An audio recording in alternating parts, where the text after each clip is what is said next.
Hi, എല്ലാവർക്കും RKB YouTube ചാനലിലേക്ക് സുസ്വാഗതം. അപ്പോൾ നമ്മൾ ഇന്ന് വന്നത് പരപ്പിലാണ്, പരപ്പ ബ്ലോക്ക് പഞ്ചായത്തിലാണ്. അപ്പോൾ ഇവിടെ വരാനുണ്ടായ ഒരു കാരണം എന്ന് പറഞ്ഞാൽ ഇവിടെ നമ്മൾ പുതിയ സംരംഭം തുടങ്ങാൻ വേണ്ടിയിട്ട് അവർക്ക് ട്രെയിനിങ് ഉണ്ട്. അതിൻ്റെ ബോധവൽക്കരണമായി സംബന്ധിച്ച ആ കാര്യങ്ങൾ അറിയാൻ വേണ്ടിയാണ്. നമ്മൾക്കെല്ലാം പല ജനങ്ങളും എന്ത് ചെയ്തു, പല വ്യവസായവും തുടങ്ങി പാതി വഴിയിൽ ആയവരുണ്ട്. അപ്പോൾ നമ്മൾ ഒരു പദ്ധതി എങ്ങനെ നടപ്പാക്കണം, അത് എന്തൊക്കെ വേണം, അത് എവിടെ നിന്നൊക്കെ നമുക്ക് ഇതിനുള്ള സഹായങ്ങൾ ലഭിക്കും, ഇതൊക്കെ നമ്മൾ ഈ ക്ലാസ്സുകൾ കേൾക്കും. ഏതായാലും ഈ ക്ലാസ് നിങ്ങൾക്ക് ഞാൻ സമർപ്പിക്കുകയാണ്. അപ്പോൾ നിങ്ങളെല്ലാവരും പരമാവധി നമ്മളെ സപ്പോർട്ട് ചെയ്യുക. ലൈക്കും ഷെയറും ഒക്കെ തന്നിട്ട് പരിപൂർണമായി സപ്പോർട്ട് ചെയ്യുക.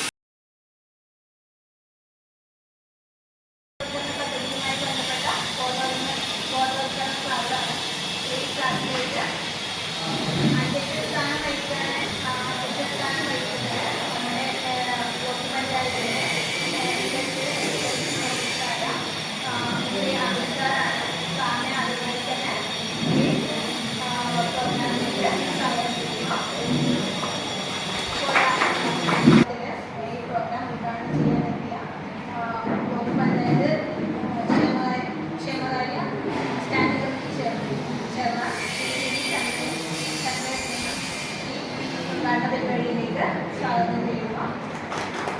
കൂടാതെ ഈ പ്രോഗ്രാമിന്റെ സാന്നിധ്യം അറിയിച്ച് ജില്ലാ വ്യവസായ വകുപ്പിന്റെ ADIO ആയ നിതിൻ കെ സാറിനെ താങ്ങി ഈ പ്രോഗ്രാമിലേക്ക് സ്വാഗതം ചെയ്യുന്നു.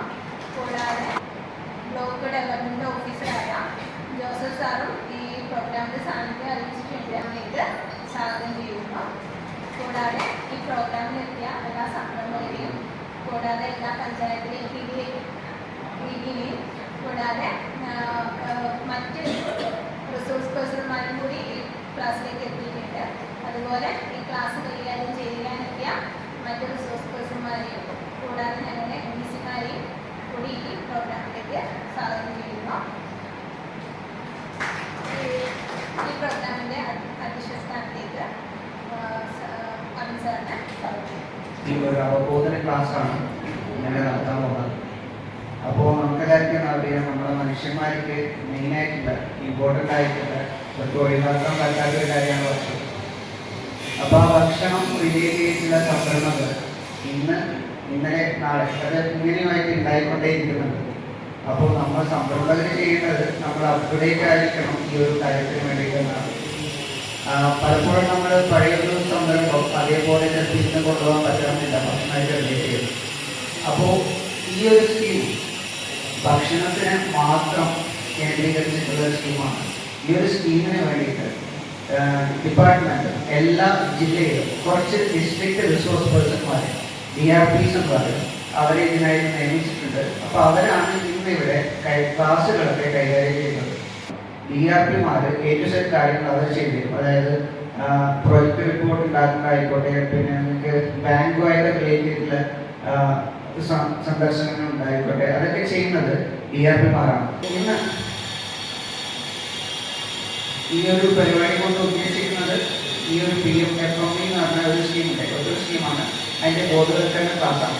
അപ്പോൾ അത് ഇന്ന് ഇവിടെ ചെയ്യുന്നത് ഡിസ്ട്രിക്ട് റിസോഴ്സ് പേഴ്സണായ ശ്രീ അശോക് സാറ് മുൻ വ്യവസായ ഓഫീസർ കൂടിയാണ് ഇതിൻ്റെ.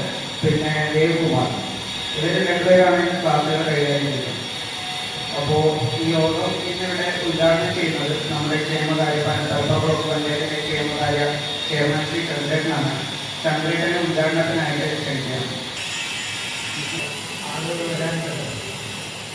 വ്യവസായവുമായി ബന്ധപ്പെട്ട് നമ്മുടെ കേരളത്തിൽ ഈ അടുത്ത കാലത്തൊന്നും ഇല്ലാത്ത വലിയ സംരംഭങ്ങളും പ്രധാന കാര്യങ്ങളൊക്കെയാണ് നടന്നുകൊണ്ടിരിക്കുന്നത്.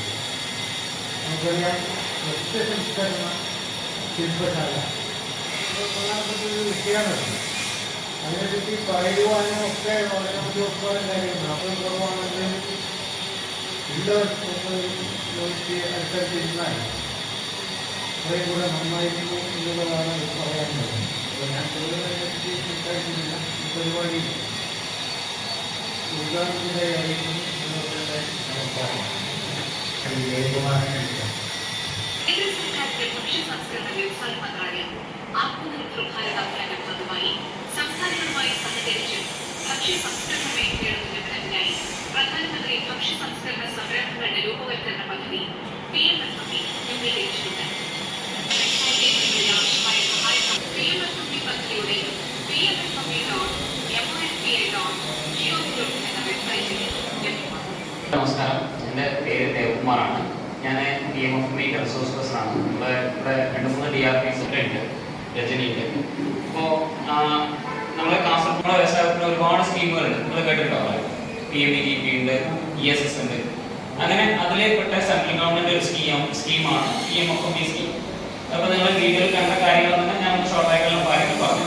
അതായത് ഭക്ഷ്യ സംസ്കരണ മേഖലയിൽ, ഫുഡ് പ്രോസസ്സിംഗ് മേഖലയിൽ നിങ്ങൾക്ക് ഏറ്റവും ബെനിഫിറ്റ് കിട്ടുന്ന രീതിയിലുള്ള ഒരു സ്കീമാണ്. കാരണം എന്ന് വെച്ചാൽ ഒന്ന്, നമ്മളെപ്പോലുള്ള റിസോഴ്സ് പേഴ്സൺമാർ നിങ്ങളുടെ എല്ലാവരുടെ ഹാൻഡ് ഹോൾഡിംഗ് സപ്പോർട്ടും ചെയ്യും. എന്താണെന്ന് വെച്ചാൽ നിങ്ങളുടെ പ്രോജക്റ്റ് റിപ്പോർട്ട് ഉണ്ടാക്കുന്ന മുതൽ ബാങ്കുമായിട്ടുള്ള കണക്ഷൻ വരെ നമ്മൾ ബിൽഡ് ചെയ്ത് ഇത് ഓൺലൈനാണ്. വ്യവസായത്തിൽ നമ്മളെ എന്നെ പോലുള്ള റിസോഴ്സ് പേഴ്സൺമാർ നമുക്ക് ഒരു രൂപ പോലും ചിലവില്ലാതെ ഫ്രീ ആയിട്ട് തന്നെ പ്രോജക്റ്റ് റിപ്പോർട്ട് തയ്യാറാക്കി തരുന്നത്. മൂന്നാമത്തെ കാര്യം ഇതിന്റെ ബെനിഫിറ്റ് എന്താണെന്ന് വെച്ചാൽ മറ്റുള്ള സ്കീമുകളുമായിട്ട് നിങ്ങൾക്ക് അതിന്റെ ബെനിഫിറ്റ് കൂടെ ഈ സ്കീമിനോടൊപ്പം തന്നെ എടുക്കാം. സാധാരണ ഗവൺമെന്റ് ഏത് സ്കീമിലും ഒരു സ്കീം അവൈൽ ചെയ്തതിന് മറ്റൊരു സ്കീം നമുക്ക് എടുക്കാൻ പറ്റില്ല. പക്ഷേ ഈ സ്കീമിന് നിങ്ങൾക്ക് AIF അഗ്രികൾച്ചർ ഫണ്ട്, അതല്ലാതെ നിങ്ങൾക്ക് വേറെ പഞ്ചായത്തോ അല്ലെങ്കിൽ ബ്ലോക്ക് തലത്തിലുള്ള ആനുകൂല്യങ്ങളൊക്കെ ഇതിന്റെ കൂടെ നിങ്ങൾക്ക് ആഡ് ചെയ്തെടുക്കാൻ പറ്റും. 35% നമുക്ക് സബ്സിഡി കിട്ടുന്നത്. ഏതിനാണ്? ടേം ലോണാണ്. ഒരു പ്രൊജക്ട് എന്ന് പറയുമ്പോൾ 2 തരത്തിലുള്ള ഫണ്ടിങ് വേണം. ഒന്ന് ഫിക്സഡ് ക്യാപിറ്റൽ ടേം ലോൺ, രണ്ടാമത് വർക്കിംഗ് ക്യാപിറ്റൽ. അതായത് ഫിക്സഡ് ക്യാപിറ്റൽ എന്ന് പറഞ്ഞാൽ ഫിക്സഡ് ആയിട്ടുള്ള അസറ്റ്, നമുക്ക് മെഷീനറി അതുപോലെ ബിൽഡിംഗ്, ഇതൊക്കെ നമുക്ക് ഫിക്സഡ് അസറ്റ് ആണെന്ന് പറയാം. നമുക്ക് റിപ്പീറ്റ് ആയിട്ട് യൂസ് ചെയ്യാൻ പറ്റുന്ന കാര്യങ്ങളാണ്. വർക്കിംഗ് ക്യാപിറ്റൽ എന്ന് പറഞ്ഞാൽ ദൈനംദിന ചെലവുകൾ, പ്രവർത്തന മൂലധനം. അതായത് ഒരു മെഷീനറി മാത്രം പോലുള്ളൂ നമുക്ക് ഒരു സംരംഭം കാണാം അല്ലേ. അതിനെ റോ മെറ്റീരിയൽ വേണം, ഒരു മാസത്തെ ഇലക്ട്രിസിറ്റി അടക്കേണ്ടി വരും, റെന്റ് അടക്കേണ്ടി വരും. ഇതൊക്കെ നടത്തിയിട്ട് വേണം നമ്മൾ പ്രൊഡക്റ്റ് ഉണ്ടാക്കി മാർക്കറ്റിൽ എത്തിച്ച് അത് തിരിച്ചു തരണം. അപ്പോൾ ആ ഒരു മാസം നമുക്ക് റൺ ചെയ്യാനുള്ള വർക്കിംഗ് ക്യാപിറ്റലാണ് പ്രവർത്തന മൂലധനമായിട്ട് ഉപയോഗിക്കുന്നത്. അങ്ങനെ 2 തരത്തിലാണ് ബാങ്ക് ഫണ്ട് ചെയ്യുന്നത്. അത് രണ്ടിനുള്ള ബെനിഫിറ്റ് ഞാൻ പറയാം. ടേം ലോൺ 35% സബ്സിഡി കിട്ടും. വർക്കിംഗ് ക്യാപിറ്റലിന് OFOI സ്കീം, അതായത് സ്റ്റേറ്റ് ഗവൺമെന്റ് OFOI സ്കീം പ്രകാരം നമുക്ക് ഇൻട്രസ്റ്റ് സബ്വെൻഷൻ ഉണ്ട്. ഇങ്ങനെ 2 ബെനിഫിറ്റ് ആഡ് ചെയ്താണ് PMFME ടോട്ടലായിട്ട് സപ്പോർട്ട് ചെയ്യുന്നത്. അതായത് central government, state government 2 support നമുക്ക് ഇതിൽ ലഭിക്കും. പിന്നെ ഇപ്പോൾ അഗ്രികൾച്ചർ പ്രൈമറി പ്രൊഡക്റ്റ്, അതായത് ഓയിൽ മില്ല്, ഫ്ലോർ മില്ല് അല്ലെങ്കിൽ ചിപ്സ് യൂണിറ്റ്, ഇങ്ങനെയുള്ള യൂണിറ്റുകൾ എന്ന് പറയുന്നത് അഗ്രികൾച്ചർ പ്രൊഡക്റ്റിന്റെ പ്രൈമറി പ്രൊഡക്റ്റ് ആണ്. അപ്പോൾ നമുക്ക് agriculture AIF interest subvention scheme ഉണ്ട്. അതായത് നിലവിൽ എത്രയാണോ ബാങ്ക് ഇൻട്രസ്റ്റ് റേറ്റ് എങ്കിലും അതിനെ 9% കൺവേർട്ട് ചെയ്ത് അതിൽ നിന്ന് 3% ഇൻട്രസ്റ്റ് സബ്വെൻഷൻ കിട്ടും. അതായത് അൾട്ടിമേറ്റ്ലി ഒരു സംരംഭത്തിന് 6% മാത്രമേ പലിശ വരും. രജിസ്ട്രേഷൻ വഴി ചെയ്യാം, പാർട്ട്ണർഷിപ്പ് എഗ്രിമെന്റ് ആയിട്ട് ചെയ്യാം, FPO ചെയ്യാം, കോപ്പറേറ്റീവ് സൊസൈറ്റി ചെയ്യാം. ഇവർക്കൊക്കെ ഈ ബെനിഫിറ്റ് സെയിം ലെവലിൽ നിങ്ങൾക്ക് അവൈലബിൾ ആണ്. മാക്സിമം 10 lakh വരെയാണ് സീലിംഗ് ലിമിറ്റ്. അത് പിന്നെ വീഡിയോയിൽ പറഞ്ഞൊരു ചെറിയൊരു കറക്ഷൻ ഉള്ളത്, ODOP എന്നുള്ളൊരു സ്കീമായിരുന്നു സപ്പോർട്ട് ചെയ്തിട്ടുണ്ടായിരുന്നു PMFME സ്റ്റാർട്ടിങ്. ODOP എന്ന് പറഞ്ഞാൽ ഓരോ ജില്ലകളിലും ഒരു ഉൽപ്പന്നം. കാസർഗോഡുള്ള ODOP എന്ന് പറയുന്നത് ചക്ക മാത്രം എടുത്ത് ഉൽപ്പന്നങ്ങൾ ഉണ്ടാക്കാൻ ഒരുപാട് ആൾക്കാർ വരില്ല. അപ്പൊ അതുകൊണ്ട് എല്ലാ സെക്ടർ ഭക്ഷ്യ സംസ്കരണ മേഖലയിൽ ഇപ്പോൾ ഇതേ സ്കീം അവൈൽ ചെയ്യാൻ പറ്റുന്നതാണ്. ആ വീഡിയോയിൽ നിങ്ങൾ ശ്രദ്ധിച്ചവർക്ക് ചിലപ്പോൾ മനസ്സിലാവും. അതിൽ ODOP മാത്രം സപ്പോർട്ട് ചെയ്യുന്നതാണ് ആദ്യം പറഞ്ഞത്. സാങ്ഷൻ ചെയ്തതിനാൽ ചിലപ്പോൾ നിങ്ങളോട് കറണ്ട് അക്കൗണ്ട് സ്റ്റാർട്ട് ചെയ്യാൻ പറയും. കാരണം നിങ്ങൾ സേവിങ്സ് അക്കൗണ്ട് വഴിയാണ് നമ്മൾ അക്കൗണ്ട് അങ്ങോട്ട് പ്രൊജക്റ്റ് ചെയ്ത് കിട്ടുന്നത്. ഒരു current account, company account start ചെയ്യാൻ പറയും. കമ്പനി സീൽ നിർമ്മിക്കേണ്ടി വരും. ഇത് കഴിഞ്ഞതിന് ശേഷം ബാങ്ക് വിസിറ്റ് ചെയ്ത് കഴിഞ്ഞതിന് ശേഷം ലോൺ സാങ്ഷൻ ആയാലും നിങ്ങളുടെ കോൺട്രിബ്യൂഷൻ 10% മിനിമം നിങ്ങൾ അടക്കണം. 10% മിനിമം ആണ്. നിങ്ങൾക്ക് അതിൽ കൂടുതൽ കോൺട്രിബ്യൂട്ട് ചെയ്യാൻ പറ്റും, കോൺട്രിബ്യൂട്ട് ചെയ്യും. ഇത്രയും ചെയ്ത് കഴിഞ്ഞാൽ ബാങ്ക് DD ആയിട്ടോ നെഫ്റ്റ് ആയിട്ടോ മെഷീനറിക്കുള്ള ക്യാഷ് ട്രാൻസ്ഫർ ചെയ്യും. വൺസ് നിങ്ങളുടെ മെഷീനൊക്കെ വന്ന് ഇൻസ്റ്റാളേഷൻ കഴിഞ്ഞു കഴിഞ്ഞാൽ ബാങ്ക് ഒന്നുകൂടെ ഇൻസ്പെക്ഷൻ ചെയ്യും. അത് കഴിഞ്ഞാലാണ് നിങ്ങളുടെ വർക്കിംഗ് ക്യാപിറ്റൽ ബാങ്ക് സാങ്ഷൻ ചെയ്യും. അത് നിങ്ങളുടെ കറണ്ട് അക്കൗണ്ടിലോട്ട് ട്രാൻസ്ഫർ ചെയ്യും. അപ്പോൾ നിങ്ങളുടെ കയ്യിലേക്ക് വരുന്ന എമൗണ്ട് എന്ന് പറഞ്ഞാൽ വർക്കിംഗ് ക്യാപിറ്റൽ മാത്രമായിരിക്കും. കാരണം പല ആൾക്കാരും ഇപ്പോഴും തെറ്റിദ്ധാരണ ഉണ്ടാവാറുണ്ട്, മെഷീനറിയുടെ ക്യാഷ് നമ്മുടെ കയ്യിൽ തരില്ല. ഇപ്പോൾ ഒരു സ്കീമിലും അങ്ങനെയില്ല. ബാങ്ക് നേരിട്ട് ഏതാണോ കൊട്ടേഷൻ പ്രകാരമുള്ള അക്കൗണ്ട് അതിലേക്ക് മാത്രമേ തരുള്ളൂ. നമുക്ക് കിട്ടുന്നത് വർക്കിംഗ് ക്യാപിറ്റലായിട്ടുള്ള നമ്മുടെ പ്രവർത്തന മൂലധനം മാത്രമാണ്. അത് മെഷീനറിയൊക്കെ സെറ്റായി നമ്മൾ വൺസ് നമ്മുടെ പ്രൊഡക്ഷൻ സ്റ്റാർട്ട് ചെയ്യുന്ന റെഡി ആയതിനു ശേഷം മാത്രമേ നമ്മുടെ വർക്കിംഗ് ക്യാപിറ്റൽ നമ്മുടെ കയ്യിലോട്ട് തരൂ.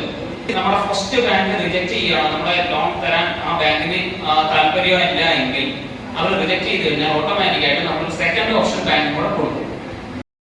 ചെറിയൊരു മാനുഫാക്ചറിംഗ് ഫുഡ് സെക്ടറിൽ ചെയ്യുകയാണെന്നുണ്ടെങ്കിൽ അതിന് നിങ്ങൾക്ക് അപ്ഗ്രേഡ് ചെയ്യാം. അതായത് നിലവിൽ നിങ്ങൾ കുറച്ചുകൂടെ മെഷീൻ വേണം, ആ രീതിയിൽ നിങ്ങൾക്ക് അതിനെ അപ്ഡേറ്റ് ചെയ്യാനും വിപുലീകരണത്തിന് നമുക്ക് ഈ സ്കീം സെയിം ബെനിഫിറ്റ് നിങ്ങൾക്ക് നേടിയെടുക്കാവുന്നതാണ്.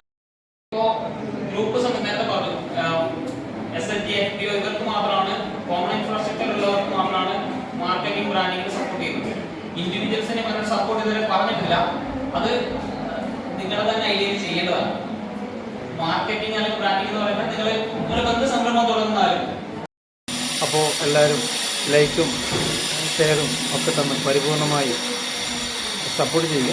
നമ്മുടെ വ്യവസായ സംബന്ധമായിട്ടുള്ള എല്ലാ ആവശ്യത്തിനും കാസർഗോഡ് ജില്ലയിൽ ഈ ഓഫീസർമാരുടെ നമ്പർ ഞാൻ കൊടുത്തിട്ടുണ്ട്. നിങ്ങൾ ഏതായാലും വ്യവസായം തുടങ്ങുന്നവർ എന്തായാലും ശ്രമിക്കുക. എല്ലാവർക്കും വിജയാശംസകൾ നേരുന്നു. നന്ദി, നമസ്കാരം.